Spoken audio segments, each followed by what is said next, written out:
Hello guys, मी रणजित पिसाळ आणि तुम्हाला सांगितल्याप्रमाणे मी आज आलेलो आहे आदमापूरमध्ये. आणि तुम्हाला मी दाखवू इच्छितो की हॉटेल रुक्मिणी पॅलेस, ह्या हॉटेलच्या समोर त्या हॉटेलच्या मालकांनी एक बाळूमामाचा स्टॅच्यू बनवलेला आहे.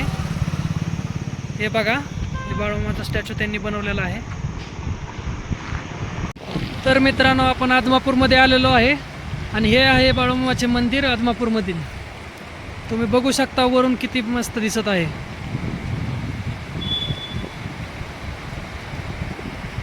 तर मित्रांनो, तुम्ही बघू शकता आपण आलेलो आहे आता बाळूमामाच्या मंदिरापाशी.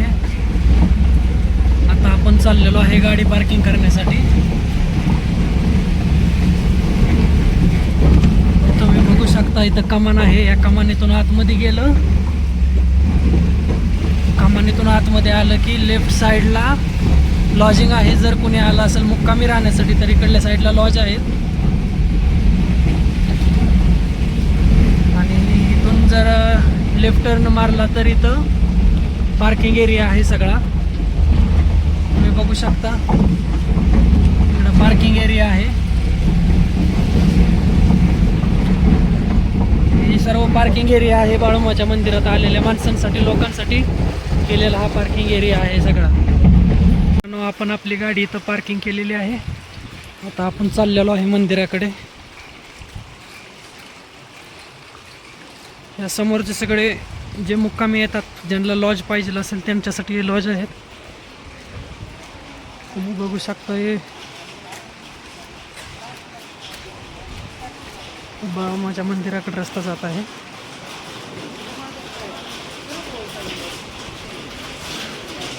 चप्पल काढण्याचे स्टँड आहे, इथे चप्पल काढावी लागते. आतमध्ये चप्पल चालत नाही. येणाऱ्या माणसांसाठी, भक्तांसाठी राहण्याची सोय केलेली आहे. आतमध्ये सगळे रूम आहेत. तर वॉशरूम सुद्धा आहेत आतमध्ये. मित्रांनो, तुम्ही बघू शकता हे बाळूमामाचे मंदिर आहे. आणि हे जे बघताय ना, हे भक्तांची लाईन आहे. इथून जी स्टार्ट झालेली आहे अशीच गेलेली आहे आतमध्ये. तिकोंड पलीकोंड एक राऊंड हाणून आतमध्ये गेलेली आहे. खूप मोठी लाईन आहे. आपण लाईननेच दर्शन घेणार आहे. चला. तर मित्रांनो, तुम्ही बघू शकता ही लाईन किती मोठी आहे.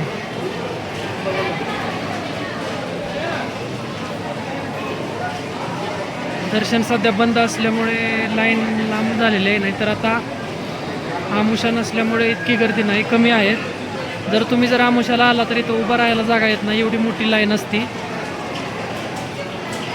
तुम्ही बघू शकता आता माणसं कमी आहेत तरी पण भरपूर माणसं आहेत तशी. तर मित्रांनो, बघू शकता तुम्ही हे आदमापूरमधील संत बाळूमामाचे मंदिर आहे.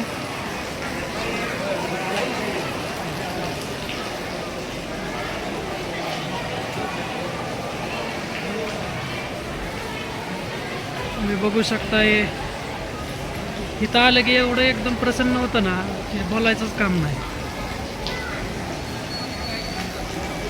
असं वाटतं की स्वर्गाचं झालो का काय, एवढं मनसोक्त वाटतं का नाही. तर आलं की नावच घ्यायचं नाही, देवाचं नाव फक्त इथं घेतलं की विषय संपला.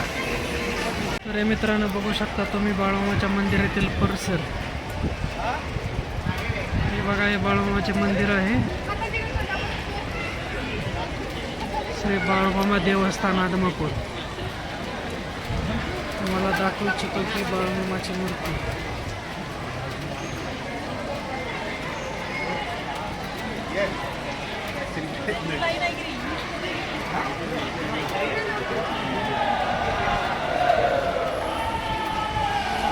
नैवेद्याचा प्रसाद ठेवायचा होता, त्याच्यामुळे दर्शन बंद केलं होतं. आता दर्शन चालू केलेलं आहे. नैवेद्य दाखवलेला आहे देवाला. दर्शन चालू झालेलं आहे. हे बघा किती संख्येने लोक आलेले आहेत दर्शनासाठी.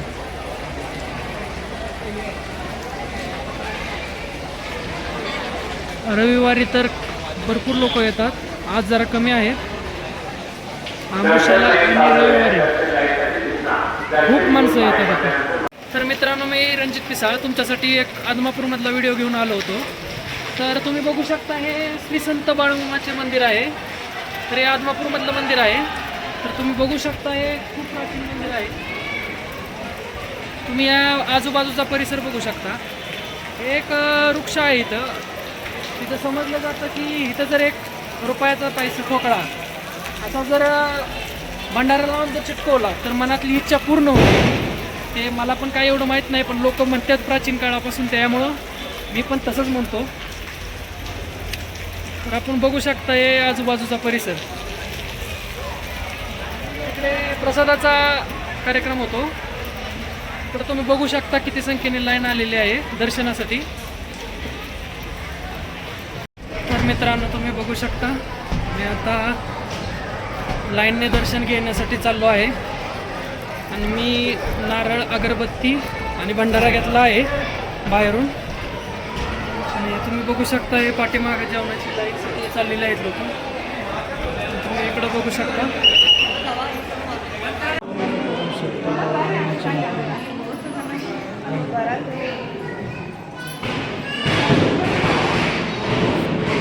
तर मित्रांनो तुम्ही बघू शकता आपण इथून आतमधून बाळूमामाचे दर्शन घेऊन आलो आहे. आणि इथं आलं की दत्ताचे दर्शन आहे घेता येतं. इथं आहे औदुंबराचे झाड आहे इथं. दर्शन घेऊन पुढे गेलं की इथं एक मामा भंडारा देत आहेत, मामांचा भंडारा तुम्ही बघू शकता. आहे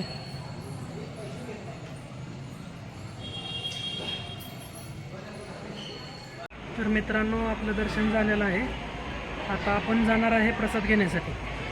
आणि प्रसाद घ्यायला गेल्यानंतर तुम्हाला तिथं गेल्यानंतर मी दाखवणार आहे की बाळूमामा जे कपडे घालत होते आणि जे ते भांडी वापरत होते ते भांडी आणि कपडे अजूनसुद्धा आहेत आणि जसेचे तसे आहेत. मला तिथं गेल्यानंतर ते सुद्धा दाखवेल. तर मित्रांनो तुम्ही बघू शकता तिथे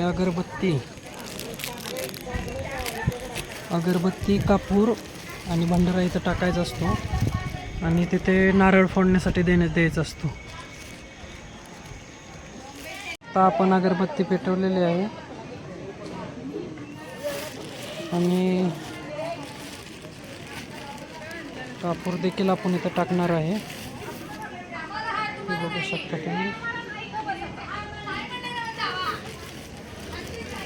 नारळ आपण फोडण्यासाठी इथं देणार आहे.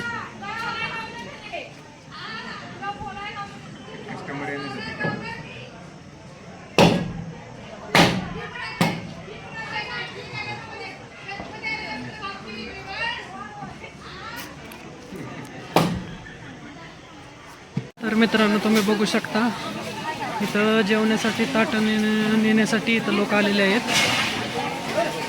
इथून ताट घेऊन जायचं जेवण्यासाठी आतमध्ये. तर तुम्ही बघू शकता आपण आता जेवण करण्यासाठी चाललेलो आहे. जेवण करण्यासाठी लाईन जात आहे आणि आपण आतमध्ये गेल्यानंतर तुम्हाला दाखवतो की बाळूमामा जे कपडे घालत होते आणि जे भांडी वापरत होते ते सर्व तुम्हाला आत दिसतील. तर मित्रांनो तुम्ही बघू शकता इथं प्रसाद वाटपाचा कार्यक्रम चालू आहे आणि इथं प्रसाद खाण्यासाठी लोक बसत आहेत.